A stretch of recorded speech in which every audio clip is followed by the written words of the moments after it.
Snip, tuck, tuck, fold. Crease, tuck, tape. It's not that complicated, Dad. Wrap, crease, tape, twist, tape. Ohio Lottery scratch offs make great holiday gifts. And play Holiday Bonus Millions with a 200 times multiplier and a $2 million top prize. Fold, crinkle, crinkle, roll. Plus, you can enter non-winning tickets in My Lotto Rewards for a second chance to win up to 1,000 times the price of your ticket. Please crinkle, gate, fold, ring, curl, scrunch. The best part, Dad? No wrapping required. No tuck, tuck, fold? No tuck, tuck, fold. Give the gift of fun. Lottery players are subject to Ohio laws and commission regulations. Play responsibly. Welcome to Mind Love, episode 280. Today's episode is all about crafting your personal brand mindset to increase your self-worth and net worth. You can't be about everything. You're not supposed to talk and share every little nuanced aspect of your life in order to be different or in order to be authentic. Branding, like I said at the beginning, is an exercise in clarity. All the great brands in the world stand out and shine and acquire customers because they know their lane and they say the same thing and they show up in the same vibe and they have the same story. They have very consistent but very uniquely different feelings and messages and storylines and campaigns. And people need to show up with that level of clarity too. But we're dealing with people who are complex. And so we've got to really boil down what are those core areas of our message points. And I recommend 4. Turn up your frequency with Mind Love. Bite-sized brain hacks for seekers, dreamers, and doers. It's time to give your mind a little love with your host, Melissa Monti.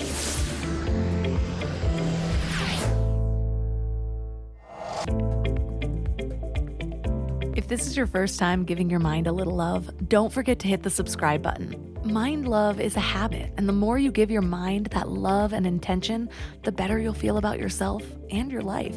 Plus, it's really a win-win because more subscribers means Mind Love attracts even more amazing guests to bring you their wisdom. So don't forget to subscribe. Do you have a personal brand? I think I always kind of have, way before even starting a business. I also think it's evolved over the years as I've brought more intention to it. A lot of people have a sort of aversion to personal branding, like they're being too showy or they're putting themselves on display. They think of their old high school friend coming out of the woodwork to suddenly start promoting their life-changing MLM that helped them buy their house even though they just joined 9 days ago. And I get it. No one likes that salesy person because it's usually pretty hard to figure out if they're genuinely trying to help you or covertly trying to help themselves. But that's where I think people get personal branding wrong. It's not about figuring out how to deceive people to get the outcome that you want, or even just how to sell to them. It's actually more about figuring out exactly who you are so you can step into your power. Whether you're running a business, a department, or even a family. It's about asking yourself, what are my unique combination of skills, experiences, and qualities that make me stand out from everyone else? Your personal brand is the way you present yourself to the world. And that clarity can really help you have a successful career and attract opportunities. But it can also really help you feel confident in any role in life. I've had a philosophy for like 25 years that people tend to take things the way you present them. And yes, that has been my philosophy for 25 years. I have been saying it since I was 12. And yes, I quote myself because I choose to believe that I have valuable things to say worth repeating. Anyways, what does it even mean that people take things the way you present them? I've found that if I'm confident in a decision, even a questionable one, most people will also feel confident about it. However, if I give away that I'm doubting it, all of their skepticism comes up too. I think the same thing applies to how we present ourselves. If we feel confident in who we are, people tend to have less to say about it. But if we're always trying to please or trying to be likable or even trying to be confident, people sense the trying over the being of it all. I remember my mom telling me in middle school that people are attracted to confidence. And she was right, but she skipped a big part of what it takes to get there. You have to know what you're confident in. So if you want to be a confident person, first you have to know who you are, and then be that confidently. Can you imagine starting a new sales job of a product that you know nothing about, and your boss saying, just sell it with confidence? And you're like, wait, I know none of the specs. What does it even do? And I'm not even sure how to pronounce the name of it. Well, that's how most of us are presenting ourselves. We've spent a lifetime buying into everybody else's ideas of success or cool or beautiful or pretty. And because it all came from outside of ourselves, we can't stand well in any of it. And then we go out and try to be confident. It doesn't work. Well, that's what personal branding is all about. It helps you to position yourself as valuable because it starts with getting really clear about what your unique value is. And once you really know what that value is, that confidence comes naturally. So how do we figure out our unique value? Well, that's what we're talking about today. And after 5 years of podcasting, I'm doing the work with you guys. It's my mission for 2023 to get really clear on my personal brand and the Mind Love brand. So we'll be workshopping together. Our guest is Jessica Zweig. She's an award-winning entrepreneur, personal branding expert, and the founder and CEO of Simply Be Agency. And she's the author of Be, a no bullshit guide to increasing your self-worth and your net worth by simply being yourself. I actually bought this book about a year ago, and so it's really exciting to be doing this interview now. She works with people to help them grow on and offline by leveraging the most powerful marketing tool on the planet, authenticity. So 3 key things we will learn are how to pinpoint your unique value proposition, how to gain inspiration from what people are already doing without falling into comparison or copying, and how to use the personal brand hologram to present yourself in the most powerful way possible. Before we go deep today, I want to give you a little gift, and I want to give it to you every single day. It's called the Morning Mind Love. I know how life can be. You're all fired up after an inspiring episode, and then a new day or a new challenge comes at you, and it's just hard to keep up that energy. Well, the Morning Mind Love is kind of like an oracle from your higher self to help you start each day with a positive focus. Plus, when you sign up, you get 2 free gifts, a 30-minute binaural meditation and 30 days of journaling prompts to help you remember who you truly are. And it's all completely free.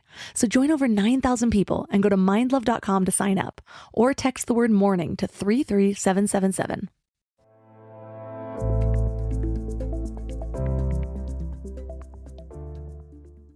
And now let's welcome Jessica Zweig to the show. Thank you for having me, Melissa. I'm so happy to be here. So what inspired your book around this idea of a new way to look at personal branding? Well, I think a lot of people think that personal branding is a dirty word and that it is associated with ego and vanity and image. And I had built my personal branding agency, Simply Be, really around the premise of the opposite. And that was working. I was really scaling my business. I have been scaling my business really quickly ever since I started it 6 years ago. I created a formula on how to brand a person, which is an interesting endeavor in and of itself, because branding is an exercise in clarity, and yet people are complex. That was step 1. Step 2 is, how do you create authentic depth online in a very short amount of time and really provide the ability for people to pierce through a lot of saturated noise. And so anyway, I created a system. I created a trademarked methodology that is now proprietary, and it was working for all of my clients. And I said to myself, I don't think this should only belong to people within my agency that, can afford to hire an agency, but everyone should know how to tell their story online and get seen and known by the right audiences using their authentic truth. And so I wrote a book about it, and I basically gave away the keys to the kingdom of how to effectively, I literally wrote the book on authentic personal branding. And I really did a lot of competitive research when I was writing my book, and marketing books and business books. A lot of them, at least, are very basic and give you a one-dimensional look at how to make the sausage. And I was like, this is not how I want my book to be. I want it to be really generous and transparent and really like a masterclass. And so that's really what inspired me to write this book, and why I think, it was time for somebody to come out and say personal branding is so much more than what you really think it is. Yeah, I have a history of marketing. I used to work with startups. And so I was really well versed in a lot of I want to almost call it masculine angles of marketing, where, the ClickFunnels tutorials of like these big red arrows and just fill in this space to, and then we'll, with words that resonate with your audience, and then we'll just write it for you. And I'm like, I would do those things. And I'm like, yeah, I could see why this would sell, but I don't feel comfortable selling myself this way because it's not me. So that combined with what I do now, which is really help people find themselves and that personal growth aspect. And one of my biggest understandings as I've gone through my own journey of personal growth is that it's not about creating yourself as much as it is about realizing who you always are and figuring out how to express that. And so what I love about your book, which I actually got last year, or maybe it was earlier this year, is that it's such a good combination of those two, because that is the authentic way to sell for me, where I want to find out who I am and what my strengths are and put that out into the world in a way that connects with what people need versus one or the other. Yeah. Yeah. I mean, thank you for saying that. I say that my book and my method really in my agency is really a personal empowerment book. We're a personal empowerment company. We offer personal empowerment services disguised as personal branding services, disguised as a personal branding book, because and I say this in my book, I mean, the very first chapter of my book is called, Embrace Your Shit, which is a metaphor for our shadows, our darkness, our failures, our insecurities, which, by the way, everyone has. It doesn't matter if you're the CEO. It doesn't matter if you've sold an 8-figure company. It doesn't matter if you're an intern. Everyone in between, we all have humanity. And when we're willing to really bring that to the table in conjunction with the sparkly branding, marketing, message, copy, tactics, and the gorgeous logo, and all of that stuff has merit, obviously, in the online space. But you can tell when something's not really holding depth and someone's not fully showing up unapologetically who they really are, embodied in who they really are. And I often say that your business, and this is one of my biggest philosophies, you will only grow to the extent of which you grow as a person, or how willing you are to grow, and the work that you do on yourself. Being your brand, people think that it's all about the outside perception. Being your brand is an inside job, because your brand is essentially your value, your worth, how you articulate it. That's what your brand ultimately is, in my opinion. And so when we really can connect with that, we are worthy, that what we have to say matters, that what we have to give to the world has value, we package that from that place of embodiment. That's when you become magnetic. That's when you become authentic. And I think that's the hardest part. And frankly, my favorite part in working with my clients and helping them tap into that essence and then bringing it to life. So it's an inside job, first and foremost, like you were saying. Yeah, and I feel like influencer culture has probably turned a lot of people off from the idea of Sure. personal brands. But when I look at it through the lens that we're discussing now, I can see why some people feel odd about putting out this new idea on social media. I'm thinking back to me when I first had ideas of starting a company online, and I didn't necessarily feel comfortable putting out certain types of content because I wasn't living it yet.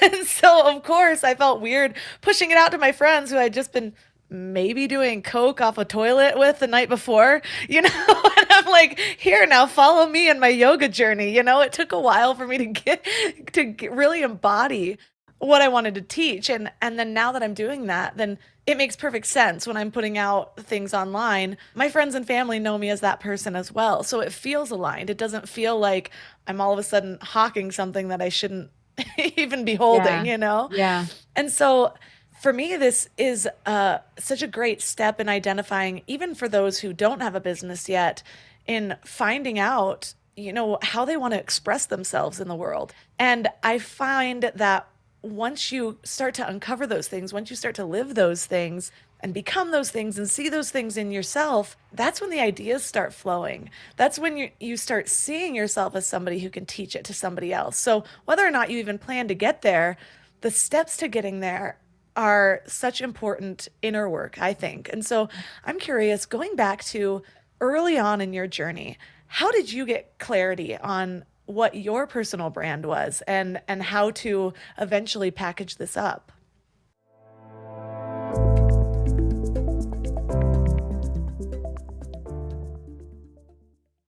You know what's interesting about mindfulness? It's not just about being present in the moment. It's about being thoughtful about the future. We meditate, we exercise, we work on ourselves, all to create a better tomorrow, right? But there's one piece of the future planning puzzle that nobody likes to talk about. I get it. Life insurance feels heavy. But here's the thing. Just like meditation is an act of self-care, getting life insurance is an act of family care. It's about making sure your love continues to support your family, even when you're not there to do it yourself. That's why I want to tell you about Select Quote. They're one of America's leading insurance brokers with nearly 40 years of experience helping over 2 million customers. Their licensed insurance agents work for you to tailor a life insurance policy for your individual needs in as little as 15 minutes. And here's what's cool. They actually reward you for taking care of yourself. If you're in good health, they work with carriers that could get you same-day coverage for up to $5 million, no medical exam required. And it's way more affordable than you might think. You could even get coverage for up to $1 million for as little as $20 per month. We just did this all recently after putting it off for years, and I can't tell you the peace of mind just from getting it done. So get the right life insurance for you for less at selectquote.com/mindlove. Go to selectquote.com/mindlove today to get started. That's selectquote.com/mindlove. You know what's funny? We spend so much time feeding our minds, reading books, listening to podcasts, learning new things, but then we grab whatever's convenient to feed our bodies. And I get it. Life is busy, and sometimes a drive-through feels like the only option. But that's why I take Field of Greens. It's a greens powder made with whole organic fruits and vegetables. No extracts, no lab-made stuff, and just 1 scoop a day gives you simple, real nutrition. Field of Greens feeds your body with fruits and vegetables medically chosen to support your heart, vital organs, and immune system. And let me tell you something. Since I started taking it, I've noticed these little changes that show me how nutrient depleted I must have been before. Like the ridges in my nails, gone. My sleep, so much better. And my stomach just feels happy. You know that dreaded afternoon crash that has you reaching for more coffee or sugary snacks? Well, that's not happening for me anymore. When your body is actually nourished, it runs so much better. I've tried other greens powders before, but Field of Greens is genuinely different. The quality is next level and you can taste it. It's become my go-to, especially on those days when my eating isn't exactly Instagram worthy, because we all have those days, right? And here's the thing. They are so confident that you'll love it too, that they offer a 100% money-back guarantee. That's how much they believe in their product. So I got you 15% off your first order and free rush shipping. Visit fieldofgreens.com and use promo code MINDLOVE. That's promo code MINDLOVE at fieldofgreens.com. fieldofgreens.com.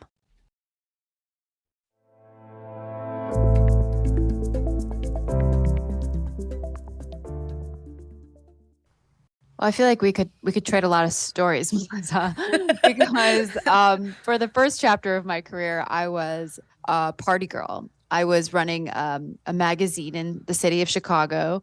I would never call myself this, but people equated me to like the Carrie Bradshaw of Chicago. Like I ran an online female magazine covering the city, restaurants, nightlife, relationships, fitness, beauty. Like it was this really popular online lifestyle guide to Chicago for women. And I was the founder.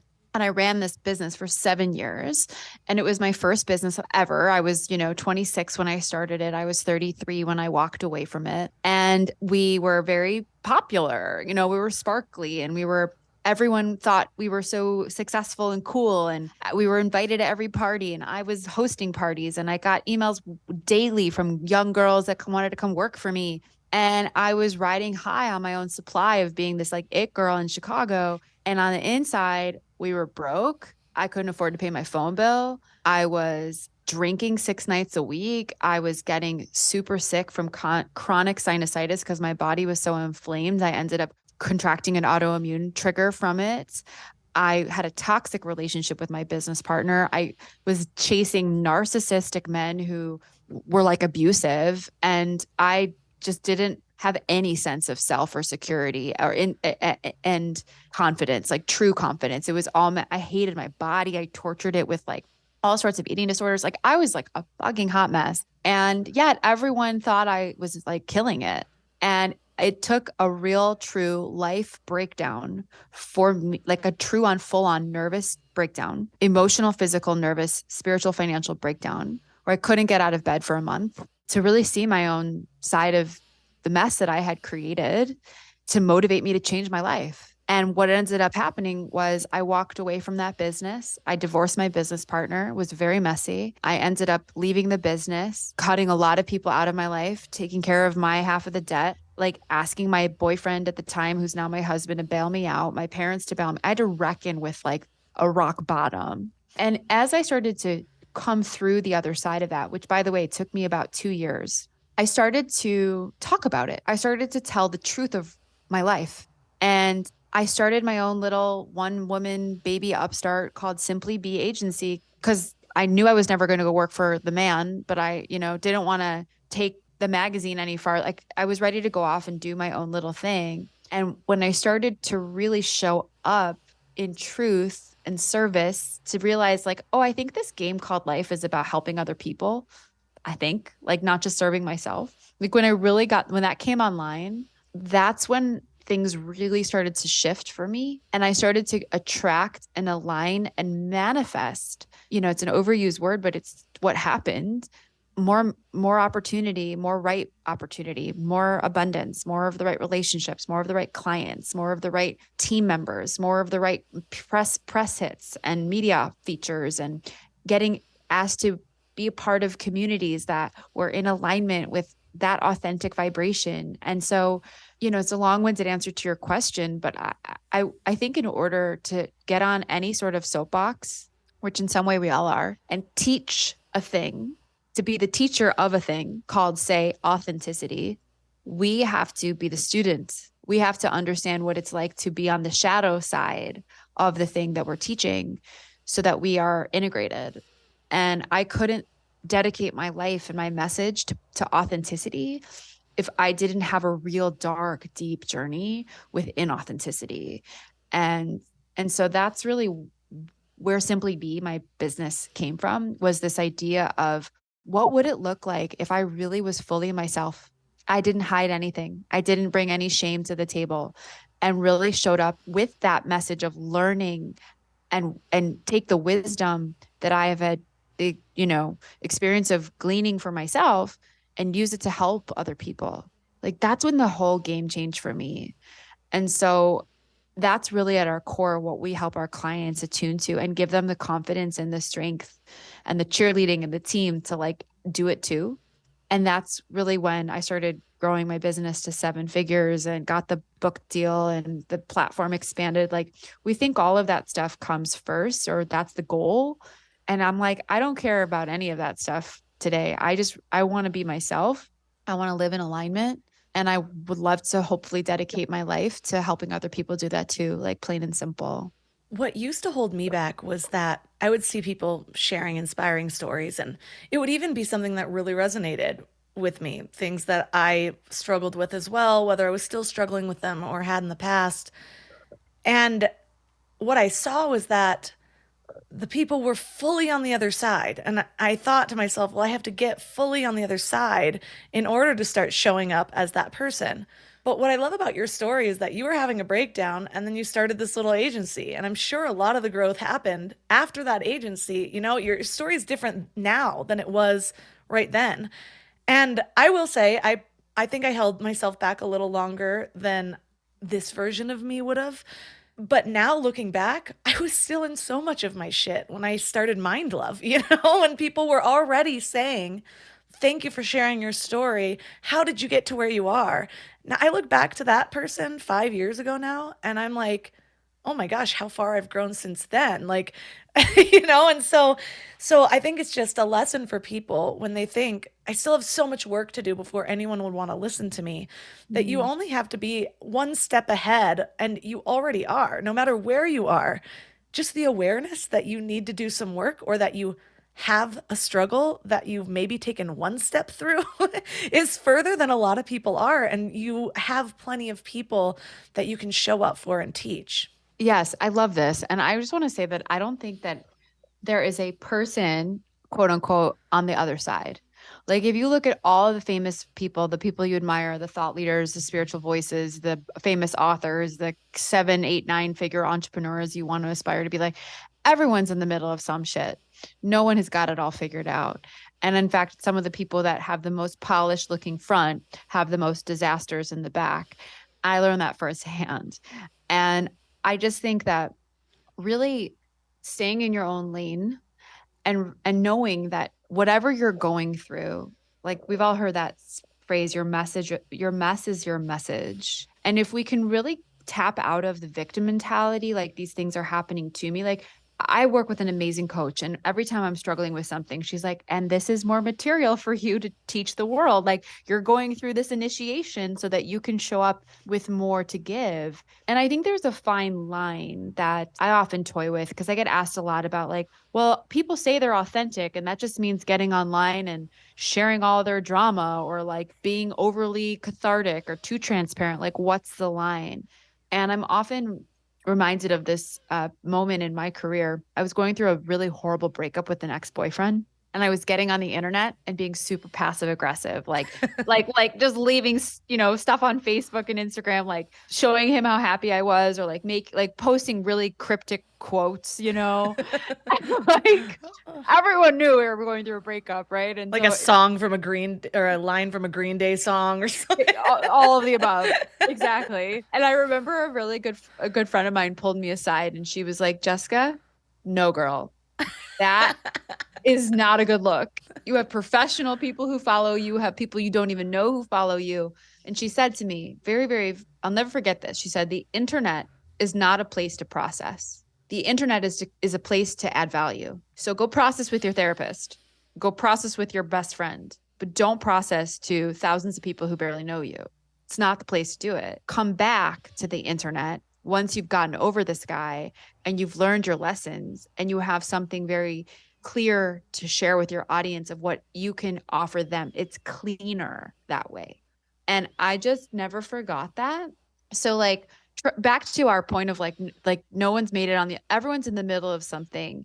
And I guarantee that the people who are going through like really hard things right now at this moment, if they at least have any sensibility of their platforms and the internet too, they're not talking about it.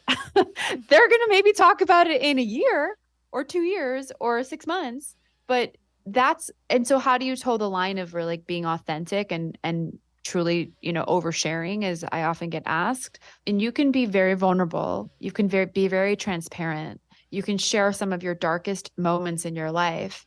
But my recommendation is just to not do it while you're in them, to do it when you've gotten through the other side, when you actually have something of value for others to learn from your experience too.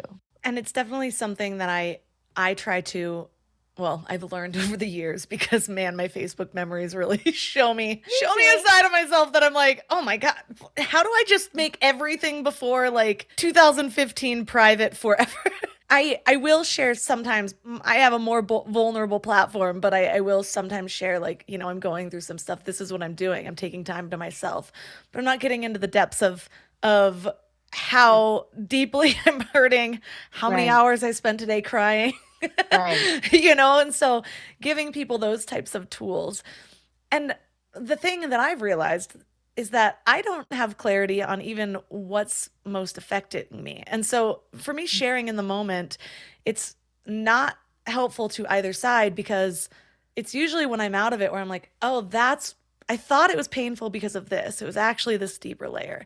And it's usually those deeper layers that help me uncover or come back to the parts of my life that I feel like have led me to the most purpose, if that makes sense. And so we all kind of know the shit we're going through. And you talk about how the biggest secret to personal branding is really understanding that nobody cares about you. And so it's connecting what you've gone through, what you've learned with what people need. But how do we pinpoint our unique value proposition in that, what we really bring to that versus, everyone that has recovered from an eating disorder, or everyone that has had trouble finding their purpose, whatever it is? How do we really find the thing that's unique to us that we can express online? So I love this. So by virtue of the fact that There is only one you. No one has the same DNA that you were born with on this planet. You are literally 1 in 8 billion. That predicates a message that you have to really study and own based upon your own life experience. So I went through an eating disorder. Maybe you went through an eating disorder. Some girls listening, women listening probably did too. Every single one of us had a different journey to get there based on our parenting, based on our schooling, based on our friend group, based on the messages we receive from our grandparents, the media. Like every single one of us is going to have a different reason and therefore a learning and a lesson and teaching because we have unique DNA, completely different life paths. And that is a journey in and of itself to really be with. And that's what I encourage all of my clients to do. And what my book teaches you to do is really look at your stories and really clarify what are the areas of your life and your business and your message that you want to lead with. Like, I don't talk about the fact that I had an eating disorder because I'm not a health coach. That doesn't really align to what my platform is trying to say to the world, but I am very spiritual, right? And I used to be completely out of alignment spiritually and lost and dark and depressed. And then I found spirit. And that's a huge part of my message in conjunction with, say, my female entrepreneurship, my leadership, my passion for personal branding. You can't be about everything. You're not supposed to talk and share every little nuance aspect of your life in order to be different or in order to be authentic. Branding, like I said at the beginning, is an exercise in clarity. All the great brands in the world stand out and shine and acquire customers because they know their lane and they say the same thing and they show up in the same vibe and they have the same story to the core market. Like Hyatt Hotels is different than the Four Seasons. Hyundai is different than BMW. If you study their brands, they have very consistent but very uniquely different feelings and messages and storylines and campaigns. And people need to show up with that level of clarity too. But we're dealing with people who are complex. And so we've got to really boil down what are those core areas of our message points. And I recommend four of them. That's sort of the foundation of one of the first tools in my methodology, which is called the personal brand hologram, which allows the reader to really think about, if I were to only choose 4 things to stand upon in my platform, what would those things be and why? And ideally, they're the things that you know the most about, that your soul has the most depth around, that light you up the most. And typically those are our tragedies and our triumphs, right? Combined. And that's what really makes us, I think, compelling at the end of the day. And if you really, truly look at your story and own it, no one will ever be you. That's a beautiful thing. And I believe that there's enough to go around. And that's an abundance mentality. That's the abundance codes, to believe that there's enough money in all the banks. There's enough clients for all of our businesses, for all of us to prosper, because abundance is our birthright. And so instead of thinking about comparisonitis, being like, well, I want to get online, for example, and talk about how women can heal themselves from eating disorders, but there are already so many women doing that. So who am I? And there's not enough space for me. That's a fallacy, because nobody is you, and nobody's going to have those nuances that make up your life's work. And so really spending time with those nuances, to let those nuances inform your message and therefore your brand, is again why I said this is an inside job. And what's so beautiful about it, and when you really click and it comes to life online, you become, or in offline in your life, you become that magnet.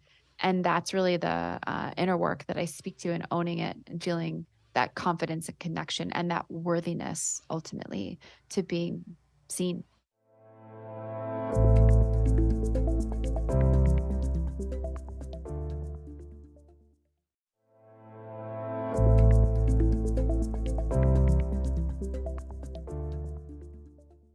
Yeah, it took me a long time to see that all of the beliefs that I was holding that felt so real, that felt like they were valid, that were holding me back, were just these limiting beliefs. And yeah, I could convince myself that all those are real today. And I have multiple parts of my journey. When I had a baby, I didn't expect that I would actually have to break through a bunch of limiting beliefs again, because all of a sudden I'm like this mom covered in spit up, and like a few months before I was living in LA, and I was going to an office and and dressing like a boss. And now I'm like, I don't know if I've changed my pants in 4 days and I'm covered in spit up. And I'm like, who is this? Like, and so I had to ask myself, like, is this a sign? Is this a shift that this should be my focus?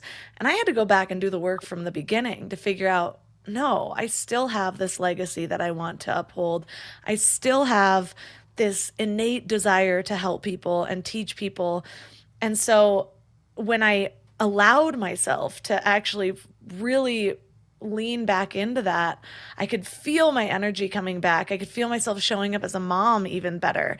And so I know that the limiting beliefs can feel very real, whether it's that, oh, I'm not good enough for this, or maybe this isn't meant for me, whatever stage you're in. And I also know now they'll probably come up again. This is lifelong work that I just kind of have to keep wading through to keep myself aligned. So it's not even just about finding what it is, but it's like checking back in with myself and asking, all right, are these pillars still resonating? How do I feel about the direction my business is going? Do I still feel excited about it? What needs to change? And it's like it's like the missile analogy where it's just constantly honing itself to find the right path rather than just kind of being on the straight and narrow the whole time. I mean, there's an exercise in my book, I think it's in chapter 4, where I introduce the fear versus love manifesto. And self-limiting belief is rooted in fear, right? Fear and love are the two great polarities that we have on this planet, and lots of things manifest and show up. Fear has many faces, right? And love has many faces. Fear shows up as insecurity, jealousy, competitiveness, scarcity, ego, aloneness. All of these manifestations are fear. And I could go on. And love shows up in many manifestations such as abundance, community, empathy, connection, service, generosity, authenticity.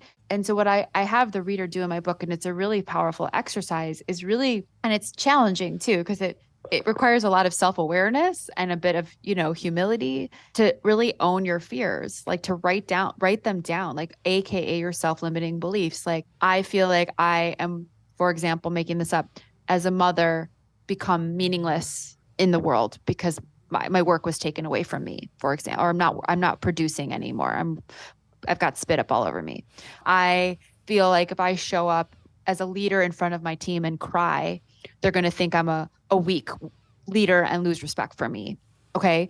Another self-limiting belief is I don't have enough space in my life to be a fully ambitious woman and have a deeply fulfilling romantic life. Like that's a self-limiting belief. The exercise in the book challenges the reader to really take the principles of love and rewrite them, and to really push yourself to get out of your own way, So rewriting the first one through love, I will become an even more empathetic, powerful woman in business because I've become a mother. And this is just a season in my life that's teaching me so much more to give. And I realize that my greatest production isn't my job, but my family. Second one, I realize if I show up and cry in front of my team, they're going to have so much more respect for me because they see me as a human, and they're going to actually work harder because they see me as that real person. I know that the right man is going to fall in love with how ambitious I am, and is going to give me the space and freedom to continue to fly while also being a great partner. And even if you don't fully believe it, write it down and be with it and make it your mantra.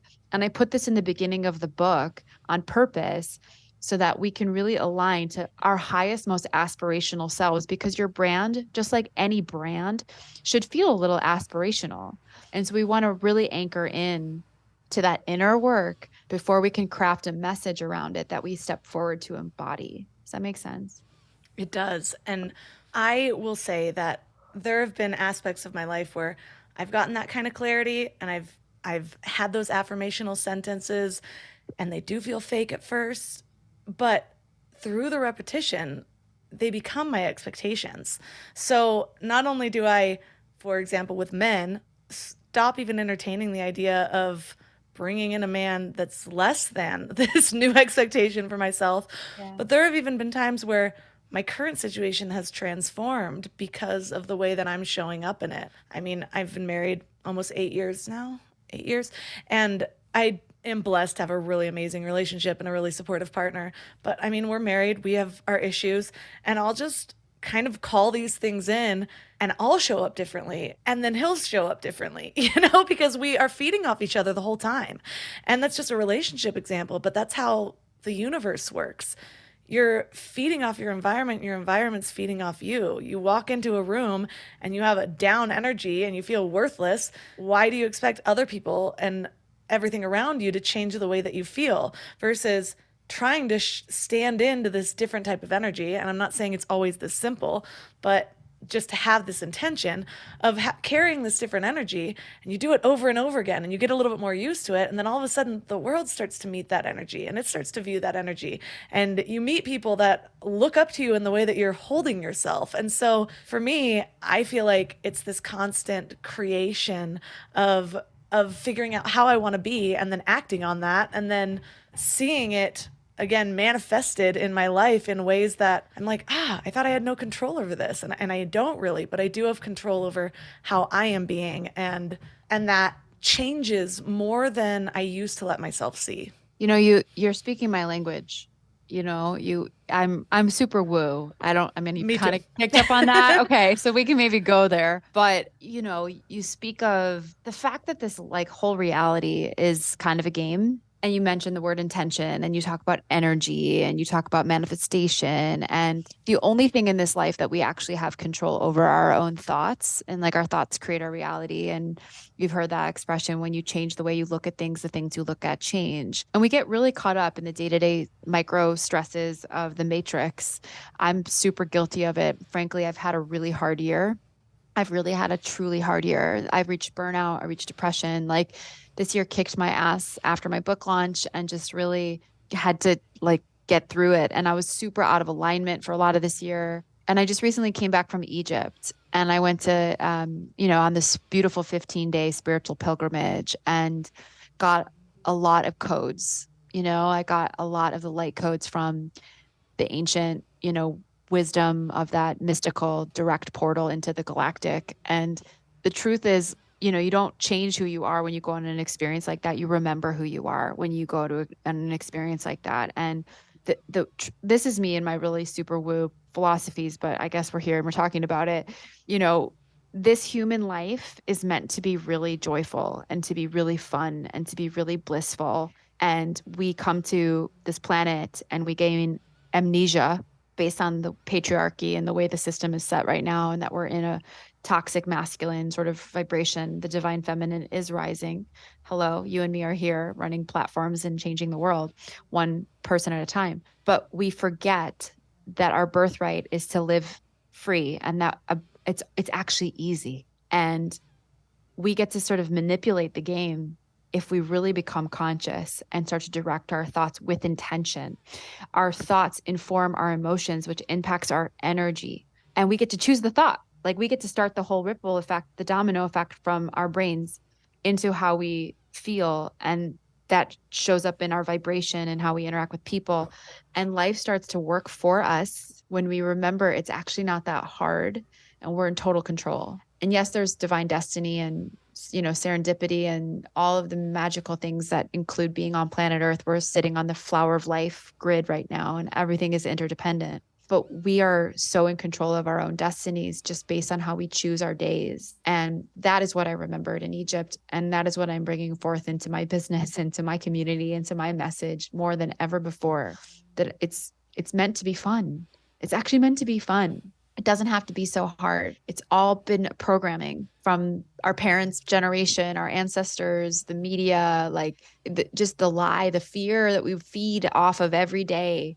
But the virtue of the fact that we have our iPhones plugged to our hands, it's all just an illusion. And we get to break it with the power of our thoughts. And that's really what I'm here to truly teach. And my book Be and my agency Simply Be is one way I'm doing it right now. And I'm grateful it's working, helping a lot of people sort of give people what they really, sell people what they want, but give them what they need. That's kind of the theme here. And I just feel really tapped in right now to kind of the secrets of the universe. And it really is simple. Our birthright, especially as women, because we incarnated here as women and we're of the goddess and we're of the divine feminine frequency, is to bring people back into their hearts and to operate from that vibration of love. It's supposed to feel good. And our magic as women, especially, is birthing. And that doesn't always mean babies. It's the creation process. And what I've found is when I find myself in those spirals of feeling like I've lost alignment and feeling lost and sinking into depression, often I also correlate that to spending more time consuming than I am creating. And it's such an easy trap to fall into. You're sitting there scrolling, especially if you are in the breastfeeding stage, which I have to go into. So I'm already making plans for this, but I'm just scrolling and then I'm wondering, oh, why? Why am I suddenly comparing myself to everybody else? Why am I suddenly feeling like I'm less than? Why am I suddenly feeling like I can't produce? And it's like, because I'm showing myself that I'm not, and all I'm doing is spending time in other people's lives versus being really present in mine. And what I love about, you mentioned it earlier, the personal brand hologram framework, is it's really about getting clarity on those 4 aspects of yourself that you want to lean into. And this is something that I feel like I could have done better when I launched Mind Love, which is ironic because I worked in marketing. I knew I was always telling people, niche down, but for some reason it's so much harder to do on yourself. I find that there's 3 types of people: the people who know what they want to do from the get-go. That's my husband. They're rare, I think. Then there's the people who can't find anything. They're like, well, I don't know what I would teach. And it's probably right there. Everybody else can probably see it, but you can't. And then there's people like me who I had too many interests. And so narrowing it down to which one I was going to focus on, it's like I didn't want to let go of any of the strings. And so somehow I was fortunate enough to launch Mind Love because I did have a background in marketing and I used all my tactics for growth. Even though I launched it pretty broad, it did take off. And so I spent a while before I launched any courses or anything like that, kind of in that broad space. And so now that I'm getting super clear about my life and my business and what I'm doing next, I'm going back to your book and I'm going through these exercises, I'm like, what are those 4 things? Because my social media is all over the place. My podcast still does really well, but I could do better in some of the other areas of my business. And so how do you recommend people get that clarity on those 4 main areas so that they aren't so spread thin and all over the place? I love this. So a great starting point is to ask yourself, if I could only talk about 4 things, actually, let's start with 6 to 8, because that's hard for people. 6 to 8 topics to the day I die. Like if someone were to say to you, Jessica, Melissa, from this moment forward to the end of your life, you can only talk about 6 to 8 topics. It's like someone came and waved a genie wand and that was like your journey. What would they be? Write them down. Obviously, it's going to be, like I said, things that you love the most, that you know the most about, that light you up the most, that you could talk about endlessly. And perhaps it's your craft. Maybe it's your family. Maybe it's about your passion for travel. Maybe it's your stories of raising your family. Maybe it's your endless recipes and how much you love food and cooking. Like, just don't limit yourself. Well, limit yourself to 6 to 8.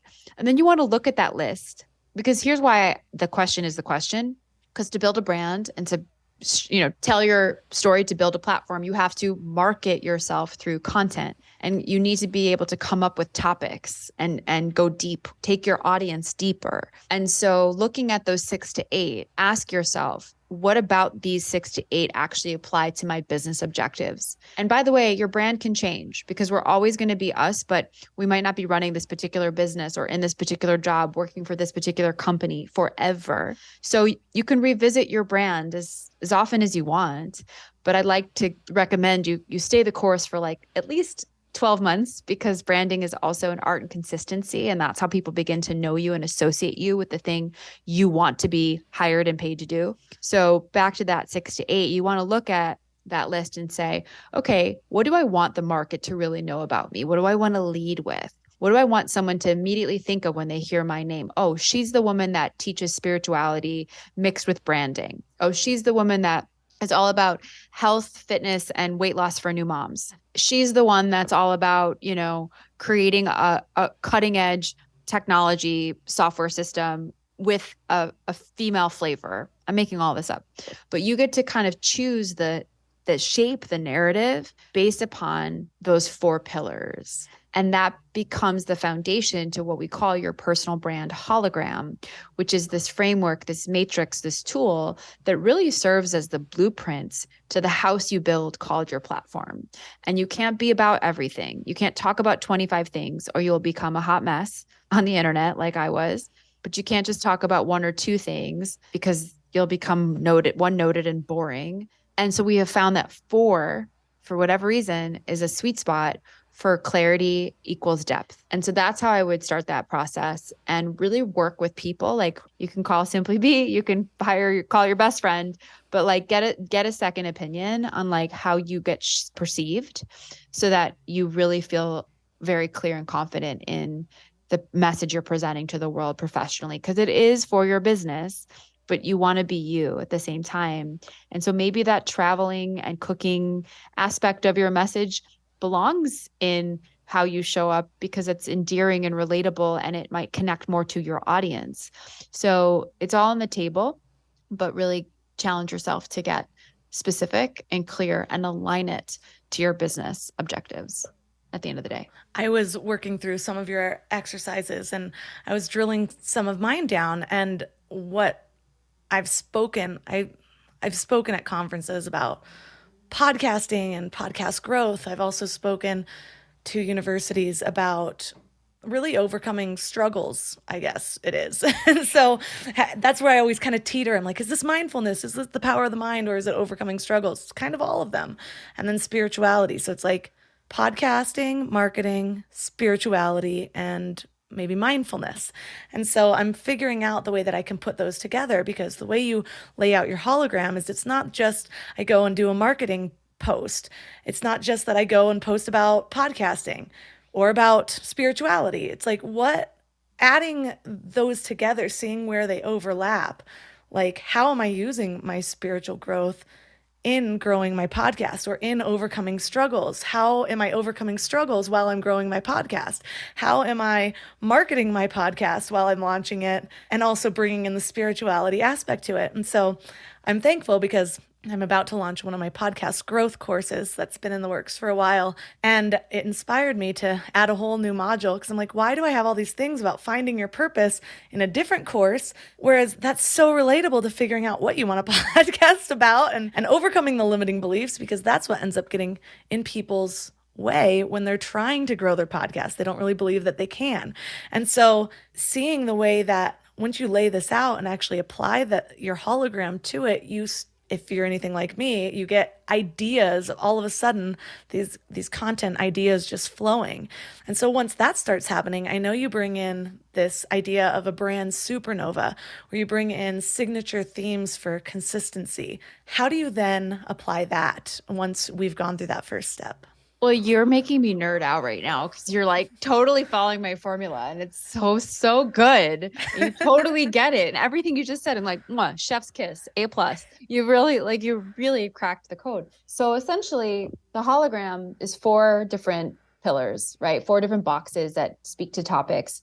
And you could double click on spirituality and only talk about spirituality for so long. But if you combine spirituality and podcasting, like you just did, you have more endless ideas to create content around, because your content, your platform needs to be, from a content perspective, kind of like an endless well. You know, if you want to like play the game, you look at the people who have killed it and are doing really, they've been at this game for years, decades, right? And so how do you really come up with new content to speak to that's quote unquote on brand and still takes people deeper and doesn't get boring and one-noted and samey? And so the supernova, it actually just looks like a Venn diagram where we take the 4 pillars, we turn them into circles, we overlap them and combine them. And at the center of the 3 circles is sort of, you'll choose the pillar that speaks most to your voice and to your essence and is the theme that weaves its way through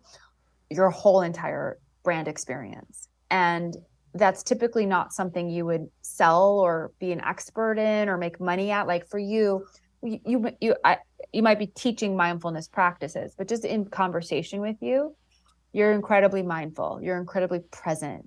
you take a beat, you breathe, you don't talk that fast. You're just like really present, and you can tell you're a mindful person. And so mindfulness might be the pillar that sits in the middle that weaves its way through the tone, the essence, the voice of your entire brand, not necessarily even your content, but maybe your visual branding, your photography, your colors. Like that's always really fun to play with too. But the supernova was named the supernova because a supernova is an explosion of like stardust, like when a star erupts and it creates like this endless mass, an ejection of like stardust. That's what the supernova is intended to represent, of when you combine your core passions with each other, you come up with these endless ideas and ways to talk about it. And then that becomes your podcast topics, your course concept, your video series, your email subject lines, your blog topics, your next mastermind events. Like it all comes from the supernova, which are topic and theme. It's a topic and theme driven tool, but that's all founded on the clarity that you gain in your hologram. So definitely love those two tools. That's like the art of the brand messaging that to me is the most fun part of branding. I know. I figured, I'm like, I already have this woman's book. Again, I'm in that space of alignment lately where I'm kind of, I have my spiritual practice every day. It's what I place first. The first thing I do in the morning is meditate. And as it would happen when I'm in this place, I feel like the right people come onto the podcast. So when I booked you, I'm like, oh, this is going to be the time that I suss all this out, because this is the stage I'm at with my business. And I know that my listeners hearing real world examples is going to make the information a lot more grounded for them as well. And so one of the other things that I love that you teach about is gaining inspiration from what people are already doing. But how do we do that in a way where we don't get caught into that comparison trap or accidentally just copying people? I think I love this question. I have a whole chapter in my book about it. It's called It's All Been Said Before, which is true. There's really no original ideas out in the world today, very rarely. But no one has said it like you have, because you're you. And instead of looking at the competitive landscape, and I don't even like the word competitor because it denotes a negative connotation of scarcity, but really looking at your competitors as a field, a gold mine of inspiration, and really seeing and studying like a detective would. What are they doing that is really working and really shining? What are they doing that's not working as well? What are they doing that I love? What are they doing that I could pass on? Where can I zig when they zag? This is called finding the white space. And I have you go through a quantitative analysis, which means like really looking at the metrics of their platform. So someone you admire might be like killing it on video, like they're TikToking, they're Instagramming, but they've really got nothing going on YouTube. Like that's an opportunity for you as a competitor to that person, et cetera, to really put yourself in and do it dynamically and take up space there. That's just a micro example of a quantitative data point. From a qualitative standpoint, you can say, okay, I'm going after female entrepreneurs, really like she is, but her messaging is really spiritual and light and feminine, and sort of her color palettes like pink and peaches and golds. And that is psychosomatic. That is like, we process visual information 60,000 times faster than written text. So like your branding and your look and feel absolutely plays a part in your platform. So you're like, okay, I am feminine too, but I'm a little bit more rocker girl. And I actually want to go into like blacks and silvers and grays and blues. Like, and I want to have a little bit more bite to my tone. And I want to be more in your face, but like really empowered and feminine versus soft and, like empathetic or whatever. And really paying attention to the qualitative, quantitative aspects of someone's platform. When you get really, really clear on what they're doing versus who you are, you can't copy them because they're not you and you're not them. And obviously you want to use your brain and get creative around strategic tactics. You don't want the exact same playbook, but you can pull formulas and inspiration. And, frankly, if you're following the right people and they're teaching, like, for example, some of my best, most successful launches and courses have been following Amy Porterfield's webinar strategy. And she teaches it for free on her podcast if you go deep on her podcast. And I've signed up for some of her low tier marketing masterclasses. I've learned from her. I've been a student of her. I've taken her playbook, but I've made it me, and I've made it mine, and I've made it my content, my message, my service. So the tactics might be from her, but I'm nothing like Amy Porterfield. I'm teaching very different things than her. And by the way, we're friends and I love her. She's brilliant. But I'm hoping that this makes sense. When we start to really look at the competitive landscape as data and inspiration for us to zig when everyone zags and to fully show up in our own unique style, I honestly think that's really when our platforms become better, when we study the landscape. And that's why I have a whole chapter dedicated to it in my book. When I was launching Mind Love, I created what I called my circle of influence. And it's what I've helped some other people create as well, where I would follow people that were exactly where I wanted to be, like kind of like what you talk about, Orion's roadmap. But we won't even have time to get into that, so I highly recommend people get the book. But exactly where I wanted to be, and then people that were a few steps ahead in the journey, and then I'd find people that looked like they were just starting. And that way I was constantly seeing people working towards their dreams at all different levels, constantly seeing what I didn't want to do, what I did want to do. And it reminds me of the book Steal Like an Artist by Austin Kleon, where he talks about you first start by copying, that's how you start to get the techniques well enough. And once you start really getting into that, you create, whether it's the webinar, the brand, the website, and you start feeling a little bit more confident there, then you naturally start to express yourself more, because you're not just like, oh my God, I don't know how to hold a paintbrush. You're like, okay, now I can paint this. Okay, now I'm going to do it again. Now I'm going to do it again. Now I'm going to do it again. And before you know it, you are shining through. And so I think that we have so much to work with what we talked about so far. Such a good starting place that people can take and run with. But like I said, there's things that we didn't even get to cover, like the Pinnacle Content Framework or Orion's roadmap. And so for listeners that just can't wait to dive in, start creating this for themselves and go further than what we've covered in this episode, where's the best place for them to connect? Well, you can head on over to simplybeagency.com, which is my company website, learn all about what we do. You can go to jessicazweig.com, which is my personal brand website. You can learn all about me.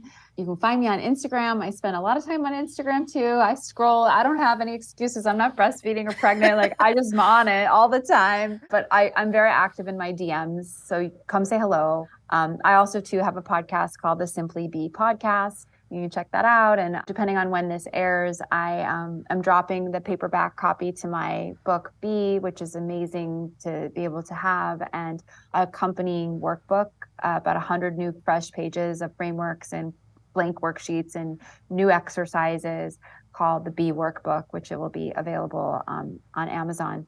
And yeah, I'm hosting a challenge. I don't know when this is going to come out, but February 1st, 2nd, and 3rd, a 3-day Expand Your Brand Challenge. I'm everywhere. Come find me, come say hi, come check me out. And thank you for having me on your show.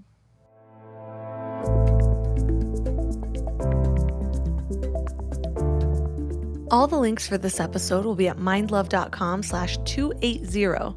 Your challenge for this week is super fun. It's to start brainstorming some of these pillars for yourself, whether you have a business or not. So you heard me workshopping with Jessica, but I've actually been sitting with it a little bit longer, which I recommend you do, because you might come up with some and then 3 days later you have a new idea. And I'm not saying that you should continuously change them forevermore, but there is something to be said about what you learn or sitting with it and seeing how it feels and just gaining more clarity over time. So you will notice with the podcast and also upcoming more blog episodes and all sorts of different content around Mind Love, my 4 pillars for the Mind Love brand are mindfulness, mindset, mind, body, soul, which captures the spirituality and the mind-body connection, and mind science, which is all the brain science and brain hacks and brain optimization that I love. So I know I mentioned marketing in there because I am launching a podcast growth course.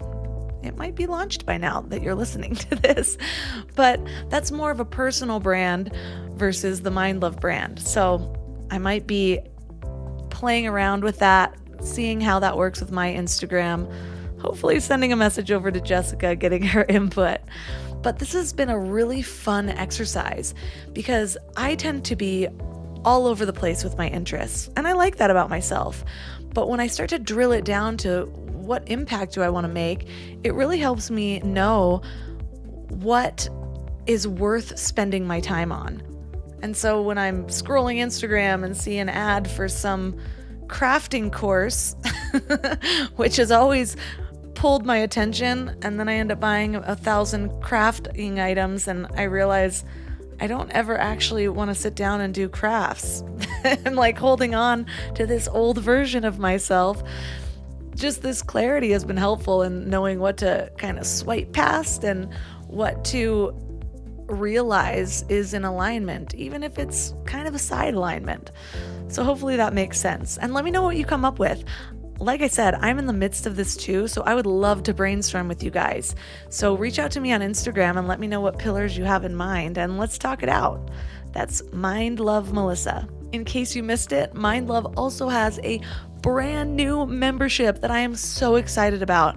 I've put my heart, soul, sweat, and tears into this, so there's a new way to engage with the content that you're learning on Mind Love. Instead of just listening with one episode, you can actually engage with the content, go through some master classes, print some worksheets, apply it to your life in brand new ways.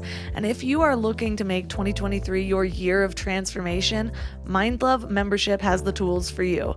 And considering the value that you get, it is incredibly affordable. So I highly recommend you check it out at mindlove.com/membership, and you'll also get the premium feed, which means ad-free listening and exclusive content. So check that out at mindlove.com/membership. And that's all for today. So thanks for giving your mind a little love today, and I'll see you next week. Thanks for tuning into Your Higher Frequency with Mind Love. Head to mindlove.com for a free gift to keep your vibes up until next week.